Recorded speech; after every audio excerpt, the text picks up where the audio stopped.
In this lesson, students will be able to identify the factors of a product by creating arrays.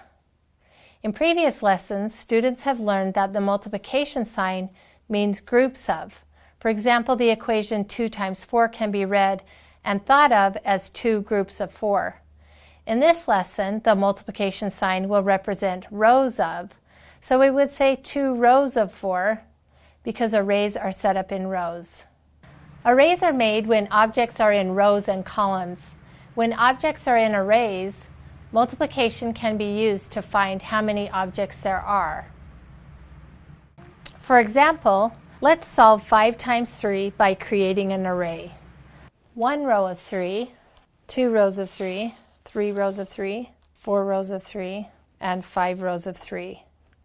We have 5 rows with 3 in each row. We can use skip counting to see how many triangles we have. 3, 6, 9, 12, 15. 5 rows of 3 equals 15. Let's try another one.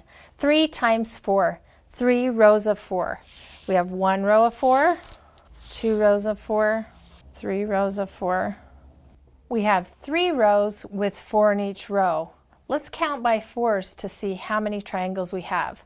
4, 8, 12. 3 rows of 4 equals 12. Therefore, 3 times 4 is 12. Remember, our objective is to identify the factors of a product by creating an array. So let's try that. Now we have a product. I have 16 pennies, and we're going to see if we can create an array with these 16 pennies. I'm going to start with rows of 4. 1 row of 4, 2 rows of 4, 3 rows of 4, 4 rows of 4. We have 4 rows with 4 in each row. We started with 16 pennies, therefore 4 times 4 is 16. Let's try another one. I'm going to create rows of 3s.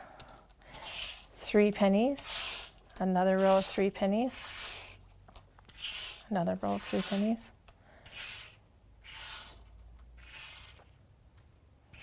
I have 1, 2, 3, 4, 5 rows of 3 pennies, but I have an extra one, so I can't do 16 into rows of 3. Let's try one last one. Let's try rows of 2. 1 row of 2, 2 rows of 2, 3 rows of 2, 4, 5, 6, 7, 8. That time it worked. I don't have any pennies left over. Let's see how many rows I made. 1, 2, 3, 4, 5, 6, 7, 8. 8 rows with 2 in each row. Therefore, 8 times 2 must be 16. In the school-home connection, students will gather 36 objects like pennies or beans and organize them into equal rows to create an array. If needed, help your child see that the number in the column can be switched for the number in the row to create a similar array with the same product.